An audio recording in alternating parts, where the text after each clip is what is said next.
ED হেফাজতের শেষ দিন আর তাই সময় নষ্ট করতে নারাজ ইডি। আজ সকাল থেকেই জেরা চলে পার্থ চট্টোপাধ্যায়, অর্পিতা মুখোপাধ্যায়কে গতকাল 2.5 ঘন্টার বেশি জেরা এবং তারপর আজ সকাল থেকেই জেরা। তার কারণ আর কিছুক্ষণের মধ্যেই তাদের নিয়ে যেতে হবে জোকা ইএসআইতে, সেখানে মেডিকেল টেস্ট এবং তারপর তাদের আজ আদালতে তোলা হবে। তাই সময় একেবারেই নষ্ট করতে চাইছে না ইডি। জোকা ইএসআই থেকে আমার প্রতিনিধি রয়েছেন আমার সঙ্গে সুশোভনের সঙ্গে যেমন কথা বলবো সেখানকার তৎপরতার ব্যাপারে জেনে নিতে চাইবো, তবে তার আগে অনুপের সঙ্গে একবার কথা বলবো। সিজিও কমপ্লেক্সের অনুপ রয়েছেন। অনুপ, নিঃসন্দেহে এই মুহূর্তে বেশ যথেষ্ট তৎপরতা রয়েছে সিজিও কমপ্লেক্সে, কিছুক্ষণের মধ্যেই হয়তো বার করা হবে পার্থ এবং অর্পিতাকে। তবে তার আগে একটু জেনে নিতে চাইবো সিজিও কমপ্লেক্সের ভিতরে কি হচ্ছে, কি খবর আমাদের কাছে রয়েছে। সকাল থেকে যে জেরা করা হচ্ছে তাতে মুখ খুলেছেন পার্থ চট্টোপাধ্যায়?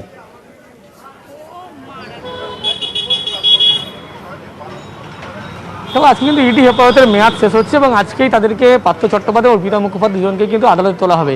তার আগে দেখা গেল আজকে যেহেতু শেষ দিন, তাই সেই কারণে ইডি আধিকারিক তারা কিন্তু সময় নষ্ট না করে ভোর থেকেই তাদেরকে জিজ্ঞাসাবাদ পর্ব শুরু করেছে। দুজনকে আলাদা আলাদা জিজ্ঞাসাবাদ করা হচ্ছে। গতকাল দেখা গেছিল দু দফায় জিজ্ঞাসাবাদ করেছে। প্রথম দফায় আলাদা আলাদা জিজ্ঞাসাবাদ, তৃতীয় দফায় 1 ঘন্টা মুখোমুখি বসে জিজ্ঞাসাবাদ করা হয়েছিল এবং সেখানেও পার্থ চট্টোপাধ্যায় কিন্তু তদন্তে অসহযোগিতা করেছে একাধিক, এমনটাই কিন্তু ইডির পক্ষ থেকে দাবি করা হচ্ছে। অন্যদিকে অর্পিতা মুখোপাধ্যায় সেই জিজ্ঞাসাবাদে কিন্তু গতকাল মুখোমুখি জিজ্ঞাসাবাদে সহযোগিতা যেমন করছিলেন তেমনই সহযোগিতা করেছেন, কিন্তু সেক্ষেত্রে দেখা গেল একাধিক প্রশ্নের সম্মুখীন হতে হলো পার্থ চট্টোপাধ্যায়, অর্পিতা মুখোপাধ্যায়কে। যে বয়ান তারা এতদিন ধরে দিয়েছিলেন সেক্ষেত্রে দুজনেই কিন্তু বলছে টাকার কথা অস্বীকার করছে। একদিকে পার্থ চট্টোপাধ্যায় তিনি বারবার দাবি করছেন টাকা তার নয়, অন্যদিকে অর্পিতা মুখোপাধ্যায় জিজ্ঞাসাবাদে আগেও দাবি করেছিলেন, মুখোমুখি জিজ্ঞাসাবাদেও দাবি করেছেন যে পার্থ চট্টোপাধ্যায়ের লোকজন আসতেন এবং তার ফ্ল্যাটের ভিতরে ঢুকতেন, তারাই টাকা রেখে গিয়েছে এরকম। যদিও সেই তথ্য কিন্তু মানতে নারাজ পার্থ চট্টোপাধ্যায়। পার্থ চট্টোপাধ্যায় জানাচ্ছেন এই টাকা সম্পর্কে তিনি জানেন না, তার কোনো টাকা ছিল না। অন্য ক্ষেত্রে দেখা যাচ্ছে যখন ইডি আধিকারিকরা অপার তল্লাশি অভিযান চালিয়েছিল, পরবর্তী ক্ষেত্রে কেয়ারটেকারকে জিজ্ঞাসাবাদ করে কিন্তু 3টি নতুন প্রপার্টি হদিশ পায়। একদিকে হচ্ছে তিতলি, অন্যদিকে ইচ্ছে, পাশাপাশি এই লাবণ্য বলে একটি প্রপার্টি পায়।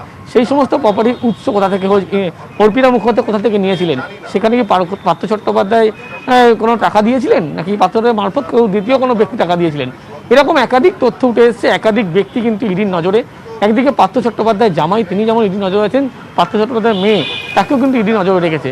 সব মিলিয়ে বলা যায় যে বেশ কিছু গতকাল জিজ্ঞাসাবাদে তথ্য ইতিমধ্যে উঠে এসেছে, যেগুলো কিন্তু পরবর্তী সময়ে ইডি থেকে তদন্তে এগিয়ে নিতে সুবিধা হবে। অন্যদিকে যে তল্লাশি অভিযানে কিন্তু একাধিক নথি পাওয়া গিয়েছিল, একাধিক জমির দলিল, বোলপুরের একাধিক ব্যাংকের অ্যাকাউন্ট, সেই সমস্ত তথ্যগুলো যখন তদন্ত যাচাই করে সেক্ষেত্রে দেখা যায় যে একটি কোম্পানির নাম উঠে আসছিল, অপা ইউটিলিটিজ কোম্পানি। সেই কোম্পানির ক্ষেত্রে দেখা যাচ্ছে 2টি ব্যাংক অ্যাকাউন্ট ছিল, সেখান থেকে 4টি ফ্ল্যাট কিন্তু কেনা হয়েছিল, যাদের 50% শেয়ার ছিল এই কোম্পানির মাধ্যমেই, এমনটাই আধিকারিক জানতে পেরেছিল। শুধুমাত্র মনে করছি যে তাই নয়, 4টি ফ্ল্যাট নয়, এই যখন অ্যাকাউন্ট সম্পর্কিত যখন বিষয়গুলি প্রকাশ্যে ব্যাংক আধিকারিক পাবে তখন দেখা যাবে হয়তো এখান থেকে আরও সম্পত্তির হদিশ মিলতে পারে, আরও জমির হদিশ মিলতে পারে, বেনামি সম্পত্তির হদিশ মিলতে পারে, এই প্রপার্টির মাধ্যমে কেনা হয়েছে। সেই জন্য ব্যাংক কর্তৃপক্ষের কাছে কিন্তু সেই সমস্ত তথ্য চাওয়া হয়েছিল। ইতিমধ্যেই ব্যাংক কর্তৃপক্ষ আজকে সেই সমস্ত তথ্য ইডি আধিকারিকের হাতে তুলে দেবে। তার আগে আজকে যেহেতু শেষ দিন, সেই কারণে ইডি আধিকারিকরা সময় নষ্ট না করতে চেয়ে দেখা যায় ভোর থেকে কিন্তু দুজনকে দফায় দফায় জিজ্ঞাসাবাদ করে এবং আর কিছুক্ষণের মধ্যেই অর্পিতা পার্থকে নিয়ে এখান থেকে বেরোনো হবে। পার্থ এবং অর্পিতাকে নিয়ে প্রথমে নিয়ে যাওয়া হবে ইএসআই জোকায়। ইএসআই জোকা থেকে আমার সঙ্গে রয়েছে এই মুহূর্তে সুশোভন রয়েছে, সুশোভনের সঙ্গে কথা বলবো। সুশোভন, জোকা ইএসআই এর কথা বলতে গেলেই বলতে হবে যে ঠিক এর আগে জোকা ইএসআইতে যেদিন নিয়ে যাওয়া হয়েছিল পার্থ চট্টোপাধ্যায়কে, দেখা গিয়েছিল সেদিন কড়া নিরাপত্তা, কারণ তার ঠিক আগের দিন এমন এক ঘটনা ঘটে গিয়েছিল যার প্রেক্ষিতে কড়া নিরাপত্তা, সেদিন এনফোর্সমেন্ট ডিরেক্টরেট বা নিরাপত্তা রক্ষীরা এতটাই ঘিরেছিলেন পার্থ চট্টোপাধ্যায়, অর্পিতা মুখোপাধ্যায়কে যে ধারে কাছে মাছিও গলতে পারছিল না। আজ কিরকম প্রস্তুতি দেখছো? সেই প্রস্তুতি এখন বলা যায় যে চলছে এবং তুমি দেখতে পেলে যে সিজিও কমপ্লেক্সে যে প্রস্তুতি, এখানেও কিন্তু সেই প্রস্তুতি চলছে। জোকা ইএসআই হাসপাতালে যে সমস্ত কর্মীরা তারা যেমন থাকেন এবং তার পাশাপাশি কলকাতা পুলিশের যে সমস্ত কর্মীরা তারাও এখানে উপস্থিত রয়েছেন। মূলত দুটো বিষয় নিরাপত্তার খাতিরে বারবার দেখে নেওয়া হয় এবং যেই প্রস্তুতি বর্তমানে চলছে, এক, পার্থ চট্টোপাধ্যায়, অর্পিতা মুখার্জি তারা যখন আসবেন তাদের একেবারে গাড়ি রাখা থেকে ভেতরে প্রবেশ এবং সেখান থেকে বেরিয়ে একেবারে গাড়িতে ওঠা, এই অসুবিধে যেন কিছু না হয় এবং অতনু তুমি জানো যে এর আগে এক ব্যক্তি তিনি দূর থেকে জুতো ছুঁড়েছিলেন, সুতরাং সেই জায়গাতে যেন সেরকম কোনো বিশৃঙ্খলা না হয় এবং পার্থ চট্টোপাধ্যায়, অর্পিতা মুখার্জি তারা আসার সঙ্গে সঙ্গে যেন ভেতরে প্রবেশ করতে পারেন, সেই সামগ্রিক বিষয়টা কিন্তু বারবার দেখে নেওয়া হচ্ছে। সেই জন্যই কিন্তু পুলিশ কর্মী এবং হাসপাতালে যারা কর্মীরা রয়েছেন তারাই মূলত বারবার বিষয়টা দেখে নিচ্ছেন এবং নিরাপত্তার স্বার্থে কিন্তু তারা পুরো বিষয়টা বারবার বিশ্লেষণ করে নিজের মধ্যে আলোচনা করে নিচ্ছেন। সব মিলে কিন্তু বলা যায় যে নিরাপত্তা যেটা আমরা দেখি তা কিন্তু যথেষ্টই আঁটসাঁট এবং তার প্রস্তুতিও চলছে। অতন, ধন্যবাদ সুশোভন।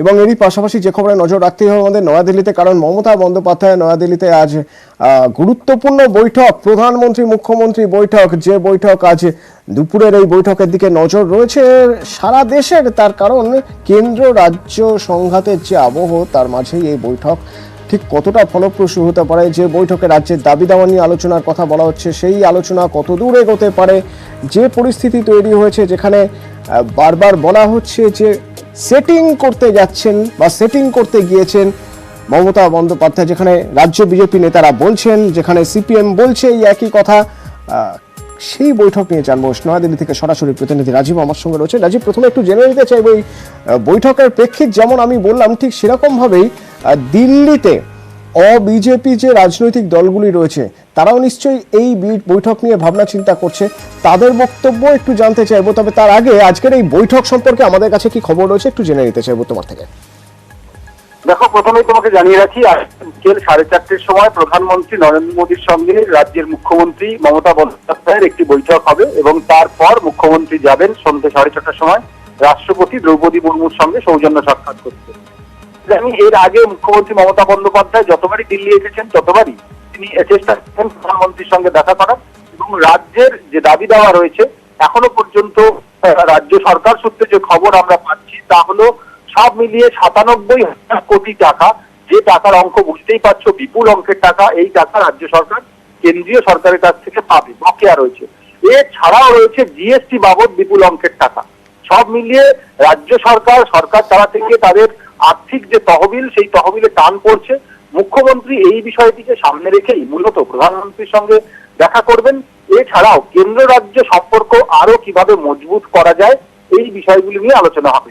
দ্বিতীয়ত, তুমি যে বিষয়টি জানতে চাইছো সেটিং তত্ত্ব, রাজনৈতিকভাবে কংগ্রেস এবং সিপিএম এই অভিযোগটি তুলছে, যদিও বিজেপিও মনে মনে এই ভয় পাচ্ছে, কিন্তু তৃণমূল কংগ্রেস এই সেটিং এর তত্ত্ব খারিজ করে দিয়েছে। কারণ তাদের স্পষ্ট বক্তব্য, যারা সেটিং এর তত্ত্ব তুলছেন তারা ভুলে যাচ্ছেন যে 21শে জুলাই ধর্মতলায় বিপুল সমাবেশের পরদিনই পার্থ চট্টোপাধ্যায়ের বাড়িতে রেড হয়েছে।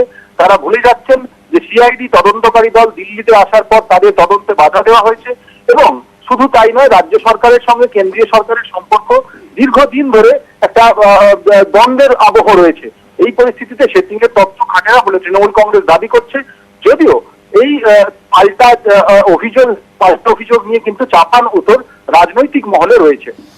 ঠিক তাই রাজীব, কারণ যখন মমতা বন্দ্যোপাধ্যায় কাল দিল্লি গেলেন তারপরেই এক এক রকম বক্তব্য, যে বক্তব্য কখনো দিলীপ ঘোষের গলায়, কখনো সুজন চক্রবর্তীর গলায়। সুজন চক্রবর্তী তো সরাসরি সেটিং তত্ত্বই খাড়া করতে চাইলেন, শুনুন। আমরা ইতিহাস দেখেছি, যখনই কোনো সংকটে পড়েন তখন দিল্লি চলে আসেন এবং নিশ্চয়ই কোনো না কোনো বড় নেতা, প্রধানমন্ত্রী, গৃহমন্ত্রী কারোর সঙ্গে দেখা করবেন আর এইটা মেসেজ দেওয়ার চেষ্টা করবেন যে আমি কিন্তু সেটিং করে নিচ্ছি, সব ঠিক আছে, কোনো চিন্তা নেই। আমার মনে হয় এবারে ইডি যেভাবে এগোচ্ছে সে এইসব ওষুধে কোনো কাজ হবে না। হাজার হাজার কোটি টাকা বাকি নয়, হাজার হাজার কোটি টাকা মাটির তলায় আছে, সেটা যেন বাররাঁ করা হয় সেই অনুরোধ করার জন্য প্রধানমন্ত্রীর কাছে এসছেন। যা একটা নিয়েছেন আজ যেন আমার মন্ত্রীদের গায়ে হাত না দেওয়া হয় তার জন্য উনি এসছেন। উনি গেছেন নীতি আয়োগের জন্য না, নীতি আয়োগের কাভারে আসলে উনি গেছেন সেটিং 2, সেটিং 3, সেটিং 4 তার প্ল্যানিংগুলো করতে। প্রথম সেটিং, ভাইপোর নাম সিবিআই থেকে বাদ, উপরাষ্ট্রপতি ভোট, বোঝা গেল দার্জিলিং। এবার দ্বিতীয়টা কি হবে, তৃতীয়টা কি হবে, পার্থ চ্যাটার্জি কি হবে? আচ্ছা, পার্থ চ্যাটার্জি তো হলো, এখনো সব ভেবে লাভ নেই। ভাইপো কি করে বাঁচবে, ভাইপো পিসি, তাদের জন্য নানা রকমের সেটিং। মুখ্যমন্ত্রী সেই কারণেই দিল্লিতে গেছেন। আমি খুশি হতাম যদি রাজ্যের স্বার্থে মুখ্যমন্ত্রী দিল্লি যেতেন, তাহলে অফিসার থাকতো, তাহলে ফাইলপত্র থাকতো, তাহলে আগে থেকে চিঠির আদান প্রদান হতো, সেসব না। সেটিংয়ের জন্য উনি দিল্লি গেছেন নীতি আয়োগের কাভারে। আসলে উনি দুর্নীতি আয়োগকে পছন্দ করেন। কিন্তু তৃণমূল কিভাবে দেখছে মোদী মমতা সাক্ষাৎ প্রশাসনিক বিষয়ে রাজ্যের পাওনা দাবি তোলা হবে বলছেন তৃণমূল সাংসদ সুদীপ বন্দ্যোপাধ্যায়। রাজ্যের মুখ্যমন্ত্রীর আলোচনাটা সম্পূর্ণভাবে প্রশাসনিক ব্যাপার। রাজ্যের পাওনা, রাজ্যের যেগুলো আদায় করার ব্যাপার, তা নিয়ে আমি কয়েকদিন আগে 10 জন সাংসদকে নিয়ে আমি দেখা করেছিলাম। কিন্তু আপনাদের বিরোধী দলগুলো বলছে যে মোদী মমতা সেটিং।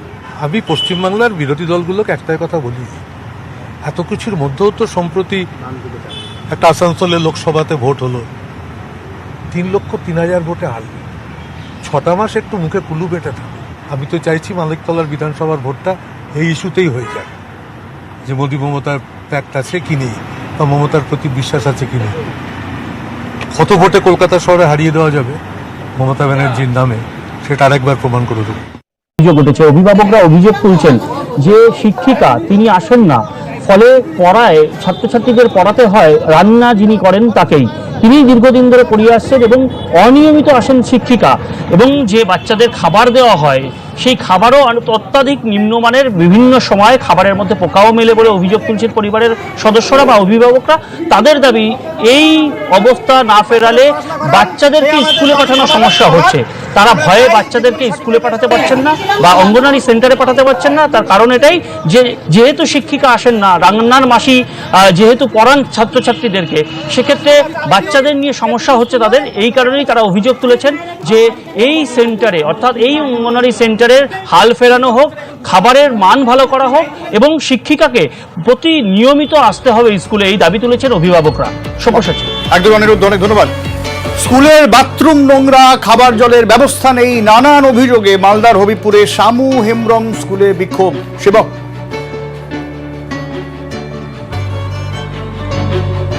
একদমই দেখো সব্যসাচী, স্কুলে হাজারেরও বেশি ছাত্রছাত্রী পড়াশোনা করে, অথচ স্কুলের শৌচাগার পরিষ্কার হয় না নিয়মিত, পানীয় জলের ব্যবস্থা পর্যাপ্ত নয় এবং আলো পাখা বা বিদ্যুতের ব্যবস্থা তাও কিন্তু অত্যন্ত খারাপ। আর এ নিয়ে আজকে দিনভর ছাত্রছাত্রী বিক্ষোভে উত্তপ্ত হলো হবিবপুরের শামু হেমব্রম হাই স্কুল। এবং ছাত্রছাত্রীদের যেটা দাবি, এর আগেও তারা ব্লক প্রশাসনের দ্বারস্থ হয়েছিলেন একই সমস্যা জানিয়ে, রাস্তা অবরোধ করেছিলেন, স্কুলের সামনে রাজ্য সড়ক অবরোধ হয়েছিল। সেই সময় স্কুল কর্তৃপক্ষ আশ্বাস দেয় সমস্যা মেটানো হবে, কিন্তু কাজের কাজ কিছু হয়নি। এই পড়ুয়ারা অভিযুক্ত করছে স্কুলের প্রধান শিক্ষককে। প্রধান শিক্ষক সক্রিয় নন, উদ্যোগী নন, তাতেই সমস্যা মিটছে না স্কুলের। আর এ নিয়েই কিন্তু প্রধান শিক্ষক বিক্ষোভের মুখে পড়েন, তাকে ঘিরে ধরে বিক্ষোভ দেখাতে থাকে ছাত্রছাত্রীরা। খবর পেয়ে হবিবপুর থানার পুলিশ এলাকায় পৌঁছয়, পরে পুলিশ এবং স্কুল কর্তৃপক্ষ আশ্বাস দিলে অবরোধ ওঠে। কিন্তু এরপরেও যদি দ্রুত সমস্যার সমাধান না হয় আবার আন্দোলন হবে, এমনটাই হুঁশিয়ারি দিয়েছে পড়ুয়ারা। কারণ যে পরিবেশে ঘন্টার পর ঘন্টা পঠন পাঠনের জন্য তাদেরকে স্কুলে থাকতে হচ্ছে, তা কিন্তু কোনোভাবেই সুখকর নয়, এমনটাই। সাঁকরাইল ডোমজুড়ের হাটে ঘুরে ঘুরে তোলাবাজি করা হচ্ছে, সে ছবি দেখিয়েছিল নিউজ 18 বাংলা। এবং নিউজ 18 বাংলার খবরের জেরে এবার তোলাবাজি রুখতে তৎপর বিধায়ক প্রিয়া পাল। দেখুন সেদিনের সেই ছবি, কিভাবে তোলাবাজি করা হচ্ছিল। ক্যামেরার সামনে মুখ খুললেন না, বললেন কাজের জন্য টাকা নিচ্ছেন। কোন কাজ? এর ঠিক পরে এক সপ্তাহের মধ্যে এবার সক্রিয় বিধায়ক, কিন্তু কিভাবে তোলাবাজি বন্ধ করার কথা ভাবছেন বিধায়ক, জানবো। প্রতিনিধি দেবাশিস আমার সঙ্গে রয়েছেন সরাসরি। দেবাশিস, এর আগেও বিধায়ক বলেছিলেন যে কোনোভাবেই যে এই তোলাবাজি বন্ধ করতে হবে, কোনোভাবেই যেন তোলা না দেন। প্রশাসনিক তৎপরতা তো আগেও ছিল, কিন্তু তারপরেও আমাদের ক্যামেরায় এই ছবি ধরা পড়েছে। এবার নতুন করে আর কতটা তৎপরতা, কিভাবে রোখা যাবে তোলাবাজি?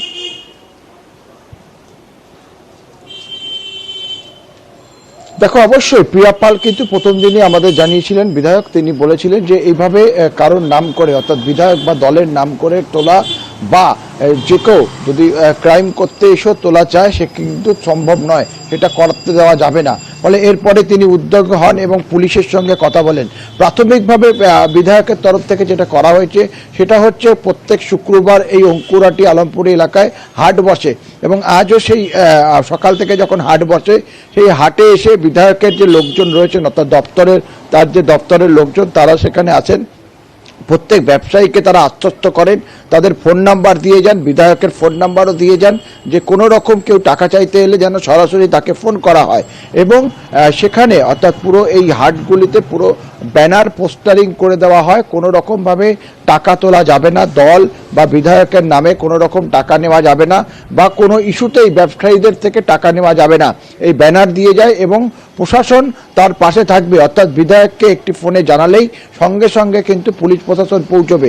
তবে বিধায়কের যেটা দাবি ছিল গতবার, যে বারবার করে পুলিশকে আগেও জানানো হয়েছিল, কিন্তু তারপরেও কিভাবে এই ঘটনা ঘটে যাচ্ছে তা তিনি বুঝতে পারেননি। ফলে পুলিশের প্রতি যে তারও একটা অনাস্থা রয়েছে, ফলে সেটা কিন্তু পরিষ্কার। ফলে আর পুলিশ প্রশাসন নয়, এবারে সরাসরি বিধায়ক তিনি নিজে মাঠে নামলেন। দেবাশিস আমাদের সঙ্গে থাকো, সাঁকরাইলের বিধায়ক প্রিয়া পাল আমাদের সঙ্গে রয়েছেন এই মুহূর্তে। প্রিয়া দেবী, কিভাবে আপনারা এগোনোর কথা ভাবছেন? কারণ আপনি প্রথম থেকেই সক্রিয় ছিলেন যে কোনোভাবে দলের নাম করে বা কোনো কাজের নাম করে যেন টাকা তোলা না হয় তা দেখতে হবে, কিন্তু তারপরেও আমাদের ক্যামেরা ধরা পড়েছিল টাকা তোলা হচ্ছে হাট থেকে। কিভাবে পদক্ষেপ করবেন? আমি খবর পেয়েছি যেটা সঙ্গে সঙ্গে আজকে হাট বসে শুক্রবার, আমি ছেলেদের পাঠিয়েছি, ওখানে ওরা ব্যানার লাগিয়েছে যে কোনো রকম কারোর নাম করে তোলা যাবে না, যদি সেরকম কিছু হয় সঙ্গে সঙ্গে আমাকে যেন তারা জানায়। এবং তার জন্য দরকার হলে প্রশাসনকে আমি জানিয়েছি যে তাদের থাকা সত্ত্বেও কেন এরকম ঘটনাটা ঘটলো, বারবার বলা সত্ত্বেও কেন ঘটনাটা এরকম ঘটবে। তা আজকে যেমন ব্যানারগুলো টাঙানো হয়েছে, যদি কাজ হয় ভালো, আমি ছেলে ওখানে রেখে দিয়েছি, হাটের ওখানে আমাদের ছেলেরা থাকবে। আর যদি এর পরেও যদি কেউ তোলে, আমি বলেছি ওদেরকে ধরে রাখতে, তারপর আমি যা ব্যবস্থা নেব সরাসরি ওদের থানায় আমি নিয়ে যাব। ধন্যবাদ। সাঁকরাইলের বিধায়ক প্রিয়া পাল আমাদের সঙ্গে ছিলেন এবং আমাদের জানালেন, আশ্বস্ত করছেন যারা ব্যবসায়ীরা আসেন তাদের যে কোনো রকম ভাবে কোনো তোলাবাজির বরদাস্ত করা হবে না, সঙ্গে সঙ্গে যেন তাকে জানানো হয় কেউ কোনো রকম ভাবে টাকা চাইতে এলে, এবং যা ব্যবস্থা নেওয়ার তিনি নেবেন। কোন ঘটনার প্রেক্ষিতে, কোন ছবির প্রেক্ষিতে সক্রিয় প্রশাসন, সেই ছবি দেখুন। আজ হাটবার, আজ শুক্রবার হাটবার, আর ঠিক এক সপ্তাহ আগের হাটবারের ছবি আপনাদের দেখিয়েছিলাম আমরা নিউজ 18 বাংলার, সেই ছবি যেখানে স্পষ্ট দেখা যাচ্ছে একজন ঘুরে ঘুরে টাকা তুলছেন। কিসের টাকা তুলছো? কিসের টাকা? কোনো উত্তর দেননি সেদিন যিনি টাকা তুলছিলেন, তোলাবাজি চলছিল। তারপর আজ ঠিক পরের হাটবারের ছবিটা একবার দেখে নিন। পোস্টার ব্যানার নিয়ে যেখানে মানুষ সচেতন এবং সচেতনতার পাঠ দেওয়া হচ্ছে, কোনোভাবেই যেন কেউ চাইলে কাউকে তোলা না দেন, টাকা না দেন, সে যার নামই করুক না কেন।